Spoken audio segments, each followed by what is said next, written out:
Hello fur mums, it's Sarah aka Frank's mum. I'm just talking to you tonight about the Pow Air Gel, the before and after, and how to know when it's time to discard your old Pow Air Gel and get a new one. So this is my Pow Air Gel, passion fruit. I've had that for a couple of months now, and it's time to swap for a new one. It's had an amazing effect on the pet odours in my house, and yeah, I'm always really pleased with this, but I just wanted to kind of show you exactly what it looks like so you can see how it gets to work. So for those of you that haven't have heard of Pow Air before, Pow Air is the world's best odour neutraliser. They use it in industry and smelly factories to get rid of those horrible chemical smells. It gets used in a lot of hotels, people don't even realise it's there, and it's pet friendly and really practical. So what you do is you get this gel in a pot like this, and it literally comes with a lid and a film on top, and all you have to do is take the lid off, leave it in a room. You can either decant it or get to work. We also recommend for cars, I'll just grab this one here, the Pow Air Gel block, but tonight I'm going to talk to you about the gel and how you can actually see whether or not it's worked. And it obviously always does work, but you can actually see firsthand for mums exactly how it works. This is how it will look when it arrives. You can see it's nice and clean. These little bits are about that in size. I don't know how to describe that, probably about the size of my little fingernail.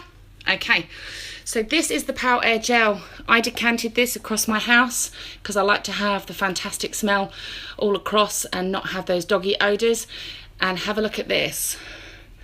Look how brown that is. So I've just got you a bit of kitchen towel to show you exactly how it looks like when the Pow Air Gel has done its work. Look how brown that is.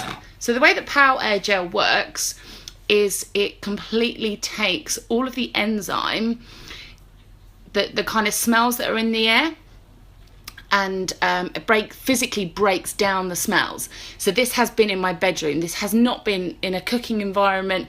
It's literally been in my bedroom, which is where my dogs sleep and where they hang out a lot of the time.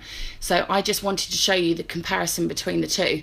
So that's Pow Air Gel that's done its job, that's been going for a couple of months, and this is what it looked like before.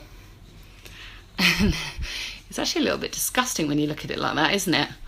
That is the smells that have been in the air that have caused the doggy odours.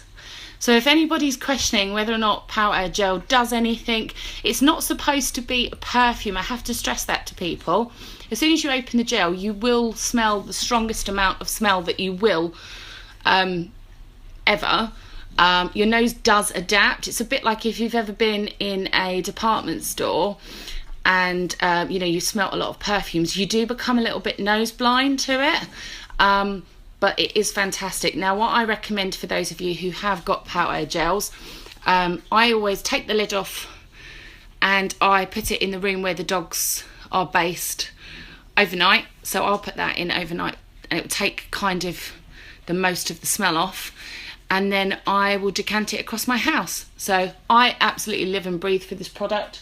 It's one of my favourites. We found this company when we went to the National Pet Exhibition last year, myself and Donna, and it's a company we love to work with. We love what they do. The fact that it's not candles for us is fantastic, because you know, people are out and about. You can't always have candles on. It's not particularly safe. This is brilliant. All you've got to do is take the lid off and it gets to work. So I will put a link into this post, so I can just tip that up a little bit more. Can you see there against the clearness of it? That has been what has been in my atmosphere, what I have been breathing in my bedroom. That is pretty amazing. So I'm excited to go and get that new one. Somebody's asking about, can it be put into separate containers? Yes, so the Pow Air Gel, this one is 428 grams. This is the one that Frank and Jelly's recommend because it's the one that's most cost effective. It's the only one that we stock. I will get little tubs, and I just put them all around my house. So I've got a little bit in the bathroom, I have some in the living room. My dogs are allowed all over the house, so I decant it across, but we know some people that just use it in one room. It's completely up to you. The Pow Air Gel, sorry, the Pow Air Block is the one that we recommend for the car. It's not a gel, it's a physical block, so you can't see the before and afters as well, but as it does with these, if I can compare, you know, the size of one of these next to it in size, you can actually see as the gel is in the room, it starts to evaporate with what's in the air, and it also shrinks. So there you go, before and afters of Pow Air Gel. So if anybody wants any further information, comment below, but I will be putting the link in this post. So I've got a lady called Victoria asking about if she puts it all over the house. Yeah, put it all over the house. For me, we tried everything. We tried pet odour eliminating candles. We tried plug-ins. Now, plug-ins aren't very good for dogs because they can actually have adverse effect on their skins. Tracy's on telling us about how much she loves the product, and that she highly recommends it. It is a firm favourite with the fur mums and friends of Frank and Jellies. So if I can recommend anything to you lovely domestic goddesses to get rid of those doggy smells across the house, Pow Air Gel is that. It's so cost effective. I think it's about £10 or so. So for that kind of result, I think that's an absolute bargain. So 5 out of 5 woofs from us. Hope you have a lovely evening. Speak to you soon. Take care. Bye.